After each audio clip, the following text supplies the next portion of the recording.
మరిన్ని పురాణ కథల కోసం మా ఛానల్ని సబ్స్క్రైబ్ చేసుకోండి. అలానే లైక్ చేయండి, షేర్ చేయండి. ఓం శ్రీ గురుభ్యో నమః. ఓం శ్రీ మాత్రే నమః. ఓం శ్రీ బాలా త్రిపుర సుందరీ దేవి అయి నమః. మాఘపురాణము 20వ అధ్యాయము. శివ బ్రహ్మల వివాదము. కృష్ణమద మహర్షి మరలా ఇట్లు పలికారు. శ్రీ మహావిష్ణువు తత్వమును మహత్వమును వివరించు మరి ఒక వివాదము వినుము. బ్రహ్మ రజోగుణ ప్రధానుడు, శివుడు తమోగుణ ప్రధానుడు కదా. వారిద్దరూ ఒకప్పుడు ఒకరికొకరు తానే ప్రధానుడు అనుకునిరి.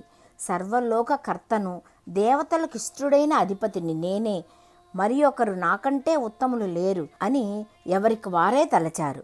ఎంత కాలము గడిచినను వారి వాదము ఆగలేదు. కాలము గడుచుచునే ఉన్నది, వివాదము పెరుగుచునే ఉన్నది. ఇట్లుండగా వారి ఎదుట ఒక మహారూపము సాక్షాత్కరించెను. ఆ రూపము అనేక సూర్యుల కాంతి కలిగి తేజోమయమై ఉండెను. అనేకములైన ముఖములు, నేత్రములు, బాహువులు, పాదములు కలిగి సర్వవ్యాప్తమై తనకు తానుగా జన్మించి సర్వతో వ్యాప్తమై ఉండెను. దివ్యము, మనోహరము, అనంతమునగు ఆ రూపము శ్రీ మహావిష్ణువు రూపమని వారు గ్రహించారు. సర్వమును ఆ రూపమునందే వారు చూచారు. బ్రహ్మ శివుడు ఆ రూపము చెవులలో నుండిది. ఈ విచిత్ర మనోహరమైన అనంత రూపమును చూచి శివబ్రహ్మలిద్దరును ఆ రూపము తుది మొదళ్లను చూడదలచారు. ఆ రూపము యొక్క ఆద్యంతములను ఎరిగిన వారే తమ ఇద్దరిలో ఉత్తములను తలచారు. ప్రయాణమయ్యారు. 4 దిక్కులను కిందకు పైనకు చిరకాలము సంచరించారు.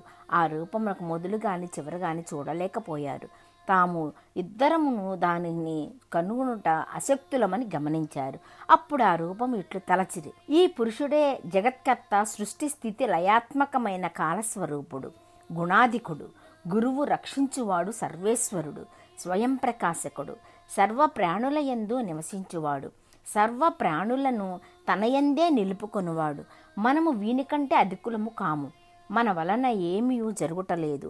ఇట్టి యథార్థ పరిజ్ఞానము కలిగి శ్రీ మహావిష్ణువును ఇట్లు స్తుతించారు. బ్రహ్మ శివకృత విష్ణుస్తుతి. అనంతమూర్తి, సర్వాధ్యము, సర్వాధారము, అనంత ప్రకాశము, సర్వ మనోహరము అయిన నీ స్వరూపమును మాకు మరింత ప్రత్యక్షమైనట్లు చేయుము. సర్వాత్మక, సర్వేశ్వర, సర్వప్రాణి నమస్కృత అనుగ్రహింపము. నీవు సర్వకర్తవు, భర్తవు, నీ తేజమనంతము, సర్వస్వరూపుడవు, సర్వవ్యాప్త స్వరూపుడవు అని ఇట్లు అన్నారు. హే విష్ణునంతమూర్తే, తవ ఘన నిఖిలాకార మాధ్య స్వరూపం, సర్వాధారం, సురేశం, దినపతి, హత బుక్కోటి సూర్యప్రకాశం, అవాభ్యామత్రి దుష్టం, సకలముని మనోవాస మబ్జాయతాక్షం, చిద్రూపం, స్వాత్మశక్తాకురు, నిఖిల గురో, సర్వరూపం త్విదానం. నమస్తే విశ్వాత్మన్ విధిహర సురేంద్రాది విబుధై త్రయీ శాస్త్రాలాసై నిగదితవ వ్యాంగ్యంబుజయుగం పరం మంత్రం యంత్రం పరమపద బీజం జ్వలతియః ససాక్షాత్సారూప్యం వ్రజతి తవ దేవేశ సతతం.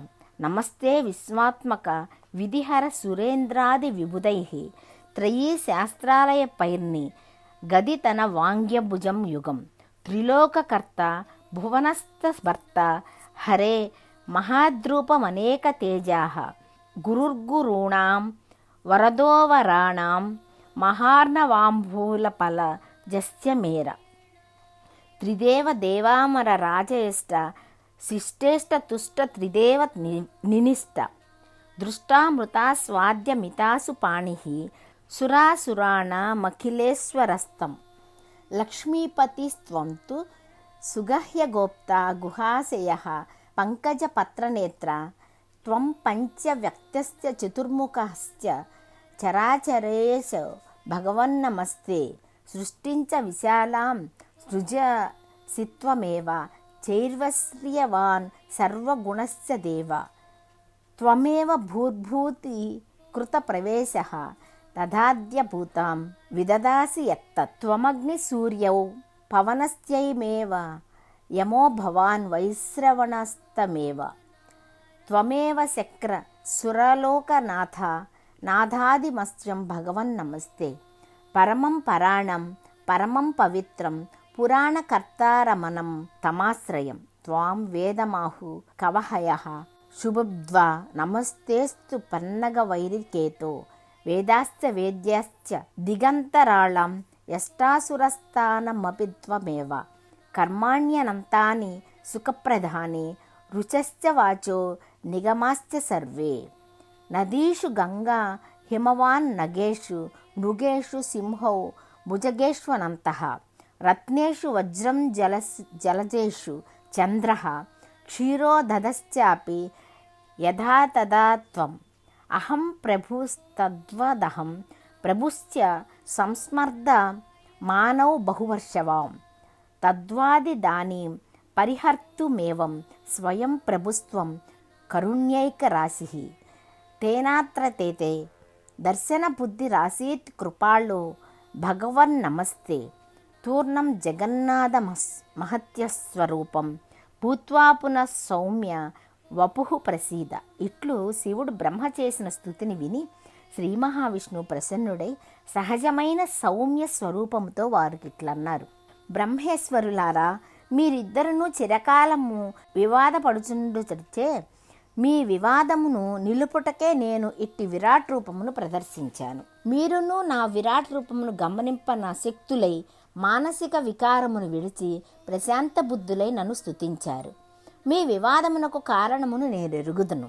ఆ వివాదమును ఎవరమని పరిష్కరింపలేరు. సత్వ రజస్తమో గుణములు ప్రకృతి వలన కలిగినవి. ఆ గుణములకు లోబడిన వారికి యథార్థము తెలియదు.